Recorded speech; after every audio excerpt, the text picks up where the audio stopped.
نیشتیمان ئەی خاک و خۆڵی تۆکڵەی چاوانمە، نیشتیمان ناوی بەڕێزت هێزی ڕۆح و گیانمە. سەوداسەری کوردایەتی و ئازادی سنوور و کەوشەن ناناسێت، لە هەر جێک دروستکەیەک بەدی بکات هیوای پێدەبەستێ و بە ئاواتی گەیشتن بەمرازی خۆی ڕووی تێدەکات. شۆڕشی بەردەوام و بەگوڕ لە بەشی باشووری نیشتیمان ئەو تیشتی هیوایە بوو کە لە ساڵانی ڕابردوودا لە هەموو لایەکی کوردستانەوە ئەویندارانی ئازادی ڕوویان تێکرد بوو. محەممەد ئەحمەد پێشمەرگەیەکی دێرینی کوردستانە کە لە ڕۆژهەڵات چاوی لە ڕووی ژیان هەڵهێناوە و لە باشوور تاسەی پێشمەرگایەتی شکاوە. دەنگوباسی لە ناو جێشی عێراقا بوو تیان وەڵام مەدەم سەفا هاتکەسۆ و هاتکۆ شۆڕژەکە لە کوردستان و هاتکەسۆ ئەوێ هەمووی ئەوەی کورد و لە بەغاو پێ خۆشحاڵ و کەوا هاتنی بەرزانی گەڕاوە تۆ لە ڕووتیا و هاتووە تۆ لەوێ شۆڕژ ئەکا. ئێمەش پێ خۆشحاڵین وتمان وەڵا شۆڕژگەڕێکە شۆڕژەکە ئێمەش با بڕۆینەوە وەک ئەو شۆڕژگەرن و یارمەتی ئەو شۆڕشە بین و بووینەوە پێشمەرگە و ئەو خاک و ئاوی کوردستانە ڕزگار بکەین. نزیکی دەوری 6-7 نەفەر ئێمە بە قاچاقی بە هەر نەوعێ بێ ئێمە هاتوونەوە خۆمان گەیاندا پردەکەی زەڵم. لە پردی زەڵمەوە بە قاچاقی پرسیمان حسەینبەگی جوانڕۆ وا لەکوێ ئەڵێن هاتووە وا لە عێراقەوە. وتیان وەڵای حسەینبەگ هاتووە. حسەینبەگ جەماعەتێکی وا لە چاوی باوە کۆچەکە لە ناو عەشرەتی باوە کۆچەکە خوای گەورە بەرقەراریان کە. ئێمەش هاتین وتمان لەکوێ وتیان ڕۆیگەسە بۆ خورماڵ و لەوێ پێشمەرگە وگە وا لە خورماڵە. ئێمەش ئینتیهاقمان کرد بە خورماڵە چوونە لای ئەو. چون وتمان ئەوینەوە پێشمەرگە وتی کاکە لەکوێوە هاتن و لەکوێ بوون. وتمان وەڵا قوربان ئێمە لە بەغاوگین و ڕامان کردگە و حەزمان لە کوردایەتی کردگە و پێویستمان بە کوردایەتی و بە حەزمان کردگەوە خزمەتی کورد و کوردستان بگەین، خزمەتێ بە کورد بگەین. ڕێگای سەخت و دژواری شۆڕش تەنیا بە بیرکردنەوە لە ئازادی و ئامانجە پیرۆزەکان ئاسان دەبێت. بیری بەرزی ئازادی خوازی و هیوا بە دوا ڕۆژێکی گەش و سربەخۆیی وا دەکات ماندوێتی نەکەوێتە ڕۆح و جەستەی مرۆڤی خەباتکار و شۆڕشیار. محەممەد ئەحمەد باوەتی گەیشتن بە ڕووناکی سەرکەوتن و سەرفرازی هاوشانی هاوسەنگەرانی هەدای نەداوە و ماندوو نەناسانە دەستە چیلەی گڕی خەباتی خستووەتە سەر ئاگری گەرمی شۆڕش. شەڕەکان دەستیان پێکرد ئێمە چون بۆ شەڕی قەراق و بۆ ئەو ناوەنە تەقریب نزیکی دەوری 26 لەو ناوە ماینەوە. ئایزەن لێماندا دووبارە هەم هاتوینەوە بۆ خورماڵ. دووبارە وتیان ئەوەرە وەڵا زەعیم سیدیق هاتووە. ئێمەش پێشمەرگە کۆیان کردوینەوە بۆ ئەو شەڕە ڕۆیشتین لە پردی زەڵمان شەڕێکی زۆر باشی قارەمانەمان کرد لەگەڵ جێشی عێراقا. کوشتارێکی زۆریان لێبوو هەتا بانی مەغرب ئێمە لە پردی زەڵما شەڕمان کرد لەگەڵ جێشا. حەمە گورپی وەڕەحمەوێ شەهید بوو. هاتە سەر دەبابەکە بەر لەوە شەهید بێ هاتە سەر دەبابەکە خنجەری کێشا زابتێکی لەسەر لە ناو قازانەکە کوشت. دەبابەی دووهەم تەقەی لە حەمە گورپی کرد شەهیدی کرد لە سەرینەکە تا بانی مەغرب ئێمە لە پردی زەڵماوین. دووبارە گەڕێنەوە هاتینەوە خورماڵ. هاتینەوە خورماڵ هاتینەوە مقڕ و لە مقڕایتر لە مقڕا بووین بۆ شەڕی دووهەم سێهەم بەیانی دوو بەیانی سێ بەیانی ئەمانە دووبارە هاتینەوە جەولە بکەین لە شارە زۆرە هەم دووبارە جێشی عێراق هەم هجوومی هاوردۆ بۆ پردی زەڵم جاری دووهەمی هاتۆ بۆ پردی زەڵم چەند دەبابەیەک و چەند فڕۆکەیەکی لێلاو ئێمەی شەڕێکی زۆر قارەمانەمان لەگەڵا کردن لە سەعاو شەشی بەیانی هەتا دایە شەشی ئێوارە ئێمە لە ناوی پردی زەڵمان لە ناوی ئاوا بووین. بەرحومبەگی قاربەگ و وەنشەربەگ و حسەینبەگ و ئەو کابراایکی ئێناخیش بەڕەحمەیە و قەیت وەکەوە شەهید بوو کە حەمەی بەخوا ئەقلام کاکە حەمەی ناو شەهید بوو. دووبارە تا مەغریب لە ناوی ئاوەکاوین مەغریب هەم گەڕیانەوە چوونەوە خورماڵ لە خورماڵە چوونەوە مقڕی خۆمان و لە مقڕی خۆمانە ئیسراحەتمان کرد. دووبارە ئێمە ماوەیەکی دوای ئەوەی پێش و ئەیزەن هەم لە منتەقەی خورماڵ و ئەو ناوانە دووبارە شەڕی زەردەلیکا و منتەقەی قەراق و ئەو ناوانە دەستی پێکرد ئیدەیە جەم بووین و لە دەربانی خان و ڕۆی نەسەر و لە زەردەلیکاوە کرمانە ئەو بەرۆ دوو پێشمەرگامان لە ئاوەکە کەوتنە ناو ئاو بەوشەوە مەرحومی هاواری نووری حەلاومان لێلا و عوسمانی عەلا چوتونمان لێلا خوا عافیان کە لێنمانە و شەو سەعاتی سێ کرمانە ئەو بەرەوە چوونە منتەقەی گەرمیان ئەو بەرەوە حدودی ئێران شەو لێوینە بەیانەتی لەوە لێماندا هاتینە مقڕی قاوری حەمە ساڵا لەسەر تۆک و بێلوولە لەوێ یەکی نانێکیان داوە دەسمان لە برسیانە خەریک و بمرین هەم گەڕیانەوە دووبارە هاتوون و تۆ بۆ نانمان خوارد و هاتوون و تۆ بۆم هەڵەبجە تا یانزەی ئازار دەستی پێکرد یانزەی ئازار مقڕمان لە خەرپانیەوە.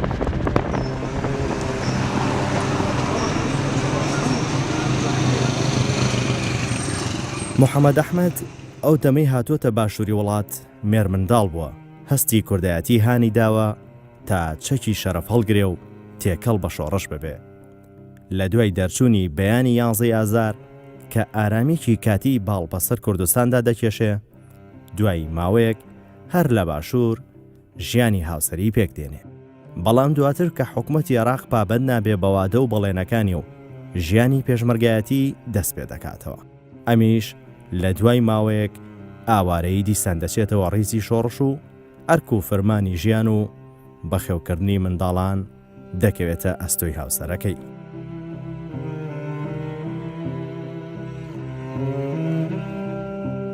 لە کانشقان لەدایک بووم لە ساڵی 1970 زەواجمان کرد ئیتر ئەم هەر پێشمەرگە بوو بۆ دەرەوە بوو تقریبا 6 مانگێ کە قەسبەکەی هەڵەبجە کرا لە ئەو منتەقەی سەرگەتۆ ناوانە بووین لە ئەشکەوتە ژیان لەگەڵ ماڵی خێڵی حسێن بەگووانە کاک فەریدونوان کاک تایەر بەگووانە هەمویان بە یەکۆ بووین لێ ئەژیان تر زۆر بە سەختی ئەژیان تر پاش ماوەیە کە ئیتر هەڵەبجە قەسب کریا و ئێران حدودی کردو چوینە ئێران خەڵکی وەرگرت پەناهەندە لەوێ بووین تقریبا 2 ساڵ لە ئۆردوگا بووین و اینجا ئەو کچەمان بوو ڕێزانم بوو تر بردین ڕێزان 3 مانگ بوو بردینیان بۆ ئەسپان بۆ شکاربانی لەوێ بوو بە شکاربان 2 ساڵیش لە ئەسپان بووین ئیتر فایدەی نەبوو گەڕاینەوە بۆ عێراق حکوومەتی عێراق عەفواتی دا هاتینە بۆ عێراق هاتینە بۆ هەڵەبجە ئیتر وەڵا دوایەوە ژەم دووبارە پێشمەرگە دەستی پێکردو چووە بۆ ناو پێشمەرگە و لەگەڵیانە بوو لەگەڵ کاک فەریدونە و ئیتر ئاوا لەگەڵ ئەوانە هەم دووبارە دەستی پێکردەوە شۆڕش و لەگەڵیانە بوو پێم خۆش بوو منیشکە لەگەڵ لایەنێکی ئاوا ناودار و ڕێک و پێکا بووە و ئەو خۆی دایمە لە دەرەوە بوو لە شەڕا لە جەبهە بوو منیش هەر خۆم خەریکی ئەو مناڵانە بووم بە زەحمەت زۆر بە زەحمەت گەورەم کردن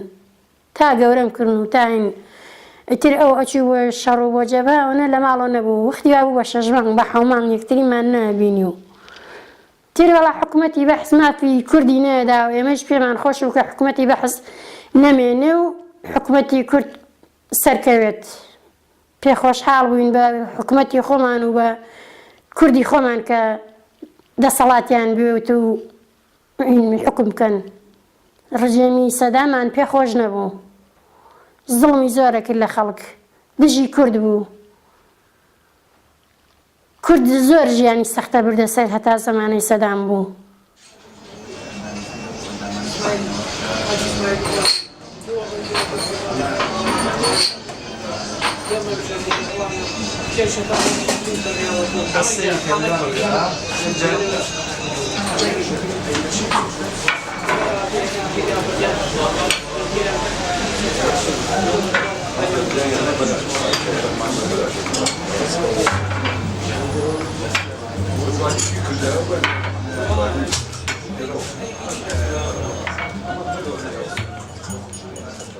ئەم ڕسمانە لە ئەسپاهان گرت بردینیان بۆ شکاربانی بۆ ئەسپاهان دەوری 2 ساڵ لە ئەسپاهانم ژیانێکی فرە ناڕەحەتمان بوو فکری وەتەنمان نەکردووە فکری پێشمەرگاتیمان نەکردووە فکری حیزبەتیمان نەکردووە دوای ئەوە گەڕێنەوە هاتینەوە بۆ هەڵەبجە لە هەڵەبجە تر ژیان زۆر ناخۆش و لە دوای ئەوە کە هاتینەوە ئەم ڕسمانە گرت لە هەڵەبجە ساڵی 1970 ئەم ڕسمانە گرتووەمە یادگاری ئەو ساڵەیە اینجا کە ژیانەکە زۆر ناخۆش و وەعزمان خراوە و خۆم پێشمەرگەم لە دەرەوە ژیانم نەبوو ئەم لاولامە کرد هیچ ژیانێکمان نەبوو مناڵ برد و دایکی بە ناڕەحەتی بەخێگیەکردن و ئیتر دوای ئەوە کەوتمەوە تەکی کاک فەریدونی بەڕەحمەتی پێشمەرگەم لێر ئەوا بوون ئەو وەختە خوا عەفویکە تەرمی بەرزانی بەڕەحمەت هاوردیان و لە ساوجیوە ئێمە چوونی سەقبارمان کرد لە ساوجی برمانەوە بۆ بەرزان ئەم ڕسمانەی یادگاری ئەو وەختەیە کە گەڕیان وینۆتۆ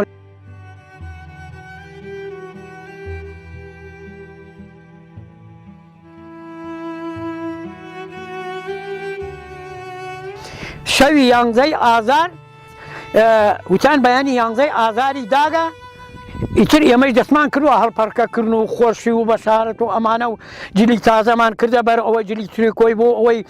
تفەنی بوو جوان گۆڕایی و ئەوەی فیشالەقی بوو فیشالەقی تری گۆڕا و فیشێکی فرەیدا لە خۆی ئەمانە وتیان بەیانی ڕۆینە خوارەوە بۆ خورماڵ هاتن پیان وتیان کە پێشمەرگایەتی ئەکا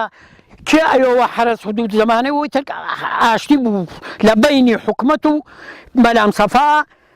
ئاشتیە پیا بوو لە بینیانە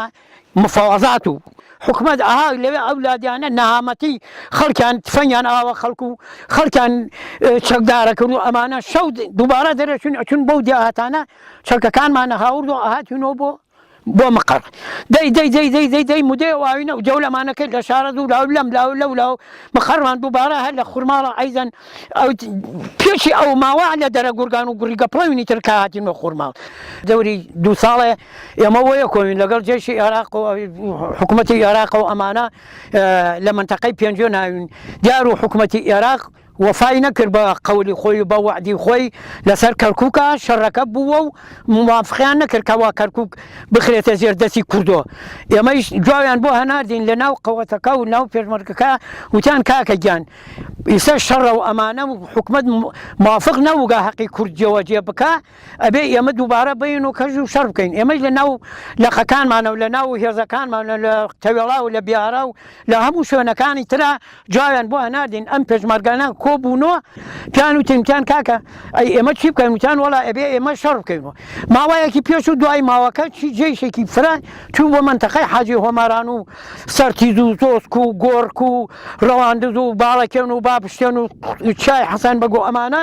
جوایان بۆ ئێمە هەنار وتیان وەڵی کاکە قەوەتی ڕۆیگە بۆ ئەوێ گەرەکیانە مەقەری مەلام سەفا بگرن شەڕ لەگەڵ مەقەری مەلام سەفا بکەن لەگەڵ منتەقەی حاجی هۆمارانە بکەن ئێمەش کۆیان کردوینەوە چەند هێزێ لە هێزی خەبات و لە هێزی باڵک و لە هێزی بەمۆ و سەرتەک و بێلوبا و منتەقانەی کەوا پێشمەرگەی تیا بوو کۆیان کردوینەوە بردینیان بۆ سەرەوە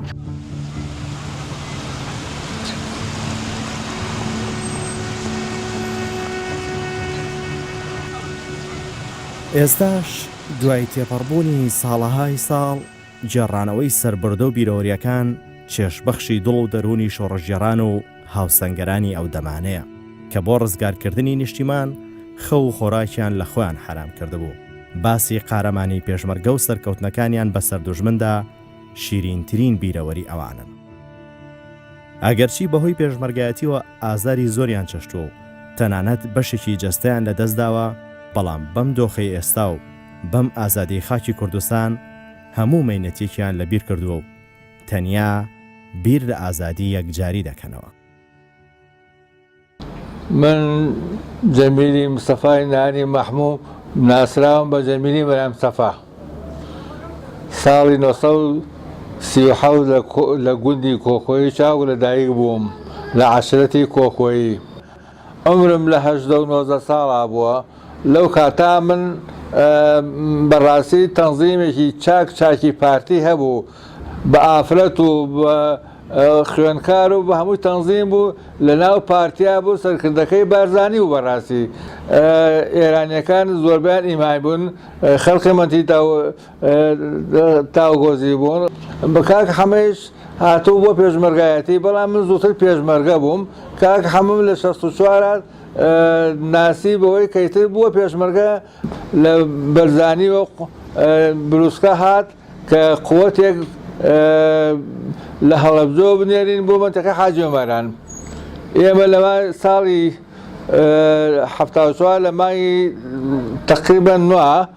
قووەتێکمان لێرەوە تەشکیل کرد لەگەڵ کاکزەلە لەورانی و نار تاشایی و تەقریبەن 30 کەسێک زیاترە بووین ڕێکەوتین لە حدودی ناو ئێران و ڕۆیشتینە حاجی عیمران لە گڵاڵە گرساینەوە لە چەند مانگێ لە گڵاڵا بووین. ئێتر لە مانگی وەعزانە مانگی 11 ساڵی 74 بوو شەڕمان دەست پێ کرد. ڕۆیشتوم هەنێ برێرم هێنا بوو، هەندێک ڕەشاشی برێنم ڕەشاشێکی برێرم دا بەدەست حەمەوت و حەمە تۆ بچکۆلەی تا زوو ئەم قوتەمان بۆ بگرە. ئەوە تەقریبەن 20 مەتر دوورتر بوو لە ئێمە، ئەوە هەورازێک بوو. حەمە چۆ هێنە تەقەی کرد و چی حەمە گل بۆ تو بخورە حەمە چی وەڵات تازە خەنافزەی داگم.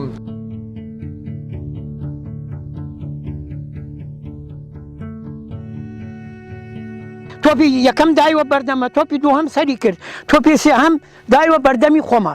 وەڵا وەک دایوە بەردەمی خۆمە هەر ئەوە نەمەزانی ئەم چاومە ئاوا تەکەی ڕەشاشەکە لە دەسم فڕی بەست. وتیان ئەرە وەڵا حەمە بارمەکە پێکیە. کاک جەبیل بانی کرد حەمە وەچی پێکیاگی حەمە بارمەکە چیەوە؟ وتم گولەی قەنافیز لێ داگم، ئەوەنە هەوەسیاوم. وەڵا گولەی قەنافیز لێ داگم، گولەی قەنافیزە. وتم وتی کورە پارچەی تۆپ تۆ لێ داگی. وتم کورە گولەی قەنافیزە. وتی نە پارچەی تۆپ لێیەگی دیارە. هاتنە ڕاستەرم تەماشایان کرد نەخەیر ئەم لامە سوور بووە، کاشم پڕ بگە لە خوێن و ئەم لامە نەماوە و چاوەکەم ئاوا شۆڕ بووە. وتیان وەڵا چاوی هاتکەسە دەرەوە چاوەکەی پێچین. وتم نەوەڵامی نەویمە چاوەکەم جەبەکە چاوەکەم فرەدا، چاوەکەم فرەدا. وتیان ئای برا ڕۆ ئەو کابرا چۆن جوور هەدی کرد ئەو چاوی فرەدا، ئەوە تایاربە گەزانێ چاوەکەم کەن. وتم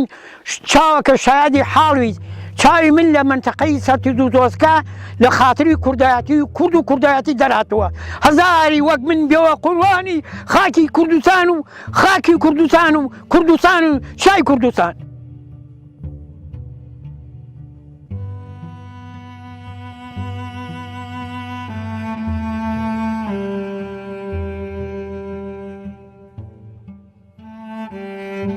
چاوەکان پێچام و هاوڕمیانە خوارۆیتر بەفرەباری وەک نەوینە قاچم لەگرا تا هەڵابجە بێژین کێشامیان وەنای بەفرەکە تا هەوڵمیانە سەرجادە هەوڵمیانە سەرجادە ئیتر ئەمە لەگرا ئەم سکمە کریاوە تو مەزە پارچە داگە لەم گورچی لەیچمە پارچە داگە لەم گورچینەوە قاچم پڕ بوو لە خوێن ئەمە وەحاصل وە دوو جار هاوڕمیانە خوارەوە گەیانمێ حاجی عومەران هاوڕمیانە حاجی عومەران مەرحومی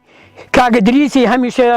زێنوو لەگەڵ فەنوس و حەریریا هاتنە سرم بە قوربانی قەبرەکەیان بووم هەمیشە شاد بوون هەمیشە شاد بوون هەمیشە شاد بوون هەمیشە نەمر بوون هاتن ڕاستەرم وتی پێشمەرگەی کوێ وتم پێشمەرگەی چواری بەتالوێنی چواری هەرجێ زمناکو حسێن نەبگی جوان ڕۆ دا لەیوە بە چڵێکی زار ماچی کردم وتی چاوی تۆ چاوی شۆڕشە چاوی بەرزانیە وەک عەزیز قادر چاوت بۆ ئەکەین لێتە داویان کردم و دەوری بەخوا ئیمکان هەیە مانگە لێوینە ئیتر تەماشا مەکەن ڕۆژێ ئێران هەر هەموو منێکی نەکسەکەوە سەراوتیان نەکسەی شۆڕش دەستی پێکردگە ئەبێ لە خەسەخانە بڕۆن دەر زۆر بە ناڕەحەتی زۆر بە عەزاب زۆر بە بەبەختی زۆر بە ڕاحەتی ئێمەیان لە خەسەخانە دەرکرد منیش لەوێ چاوەکەیان پێشام دوو ڕۆژ لێوەما سەری سێمینی چوومە بۆ کرماشان و لە کرماشان لەوە ماڵم لە ئوردوگای سەریاس و برمیانەوە بۆ ئوردوگای سەریاس چوومە ئەبێ ئیتر لەوێ ماوەیە دەوامان کرد دوای ئەوە هاتن لەلایەنی ئێرانەوە وتیان کێ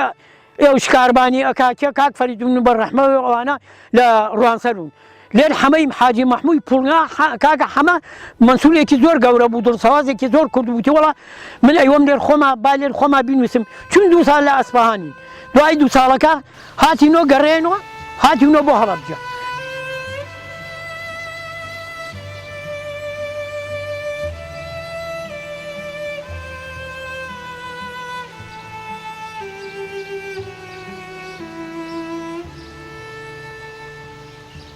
ڕێبواری ڕێبازی کوردایەتی خاوەنی گەورەترین شانازی و شەرەفە محەممەد ئەحمەد دوای تەمەنێک زەحمەت و ئاوارەیە و دەربەدەری و لە دەستدانی بەشێک لە جەستەی ئێستا هاونشینی منداڵ و نەوەکانیەتی و سەربەرزە بەوەی جگەلەوەی توانیوێتی خزمەتی ئاو و خاکەکەی بکات خزمەتی ئەوانیشی کردو و وەک باوکێکی شۆڕژێر شانازێکی بۆ خۆڵقاندون کە تا هەتایە دەبێتە مای سەربەرزی بۆیان من ناوم ڕێزان محەممەد ئەحمەد مەحموود من لە ئەنزل لەدایک بووم دوای ئەوە گەڕینەوە بۆ ئەسفەهان ئیتر کە شۆڕشی ئێران دەستی پێکرد هێمە گەڕینەوە بۆ عێراق بۆ هەڵەبجە ئیتر باوکم هەر لە ماڵۆ نەبوو هەمیشە لە کەژووکێ بوو لەگەڵ پێشمەرگا بوو ئێمە مناڵ بووین دایکم هەر بە بەوبەختی گەورەی کردوین و وازمان باش نەبوو باوکم نەهاتۆ بۆ ماڵە و چاوێکی لە دەستیا و لایەکی لە دەستیا و لە پێشمەرگایەتە دایکم هەمیشە باسی کرد ئەی و باوکو لە دەرەوە بووە و ئێمە حەزمانە کرد زوو سەری لێبایەینەوە ئەی بۆم ناکرێ و حەزەکەم لە دەربوون و لەگەڵ پێشمەرگا بین و لەگەڵ کووردا بووم و بۆ لەگەڵ کووردا لەگەڵ پێشمەرگا حەزەکەم زەحمەت بکێشم شان بەشانی پێشمەرگە منیش شەڕ بکەم دیفاع لە وەتەن و خاکی خۆمان بکەین ئێمە زۆر پێخۆشحاڵین بە وازە کە دایکم باسیەکە یا باوکم بۆمان باسەکات. من کەستان محەممەد ئەحمەدم کچی کاک محەممەد ئەحمەد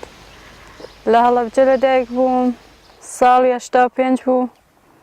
شتێکی وان بەبیر نایە کە باوکم پێشمەرگە بووە وەکو دایکم باسی کردووە بۆم لە ماڵەوە باسی شەڕشتیان بۆ کردوم کە باوکم پێشمەرگە بووە باوکم لە خەباتی گەلی کوردستانە بووە بۆ ئازادی کوردستان زەحمەتی کێشاوە زۆر زۆر مایەی شانازی و فەخرە بۆ منیش ڕۆڵەیان بەخوا جێی فەقر و شانازیە بۆ منیش ئێوەم خزمەتی ئێوەم کردگۆ و خزمەتی کوردستانم کردگە و بۆ کوردستانە تاوم بێ پارە و بێ ناڕاستی و بێگرتارێ بێ هیچ شتێک من کوردایەتیم کردگە و بۆ خاک و ئاو وەتەنی کوردستان و بۆ ئەم ئازادی کوردستانمە کردگە لە ئازادی کوردستانە بژین کەسێ ناڕەحەتیمان نەکە کەسێ دەستمان بۆ نەوە کەسێ باسمان نەکە کەسێ ناڕەحەتیمان نەکێشێ زۆر زۆر بە فەقر و شانازی وە من خزمەتی ئێوەم کردگە و ئینی ئەم خۆڵ و خاکی کوردستانمە کردگە ئیسێکە زۆر زۆر شانازی پێوەکەم ئەوە نێتری چاوم نێنێ ئەو نێتری چون بورچی لەم نەمێنێ ئەومە ساقەی خاکی کوردستان و وەتەنی کوردستان و خاک و ئاوی کوردستان.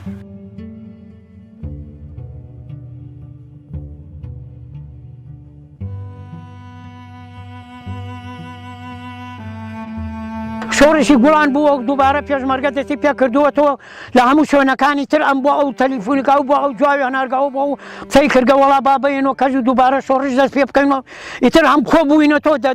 15 و ئەمانە هەرێکە مەسئولیتیان پەیا کردگە و کەم کەم سرەکان و وعزەکان و پێشمەرگەکان کۆبوونەوە وتیان وەڵا ئێمە ئەبێ بێنەوە کەس ئێمەی لەگەڵ مەرحومی کاک فەریدونە چوومە بۆ لای ئەو بوومە پێشمەرگە و ئالەم منتەقەی ئەحماوە و شەلەمچەوە ئەو ناوانە ئالەم منتەقەی لای ئەحماوە لەگرا پێشمەرگەوین بەخوا خەریک و لە برسیانە ئەبردین ئەم لاولامانە کرد خوایە لەکوێ نانێ بخۆین لەم لا دەریانە کردین بۆ ولا لەو لا دەریانە کردین بۆ ولا لەو لا دەریانە کردین بۆ ولا بە پێخاوسی بە برسێتی بە تینگێتی بێجلی بێ خەرجی بێ بەڵبەختی بێ ماڵی بێ ژن و مناڵ دوومان سێمان جارێ سەرمان نەدا لە ژن و مناڵی خۆمان بۆچی تێکۆشیان بۆ کورد بۆ میلەتی کورد بۆ کورد سەرکەوێ ئەوێ ئەم جیلی تازەیشە بزانن ئەم کریاگە قەدری ئەم جیلە تازە قەدری ئەوە بزانن ئەم وازە ئاوایلاتەوە و ئیسا بەم پلەپایە گەیوە و ئیسا بەم نانە گەیوە و ئیسا بەم وازە گەیوە و ئیسا بەم ژیانە باشە گەیوە و ئیسا بەم ئیسراحەتە گەیوە و قەدری ئەم وازە بزانن ئینی ئەم شەیدە بزانن ئینی ئەم خاک و ئاوا بزانن ئینی ئەم هەمگە بریندارێ بزانن ئینی هەمگە کووردە کە کوژیا و نابود بوون هۆی لەژەیە کووردە ئەبێ حورمەت و ڕێز و احتەرەمی ئەم جیلە بگرن.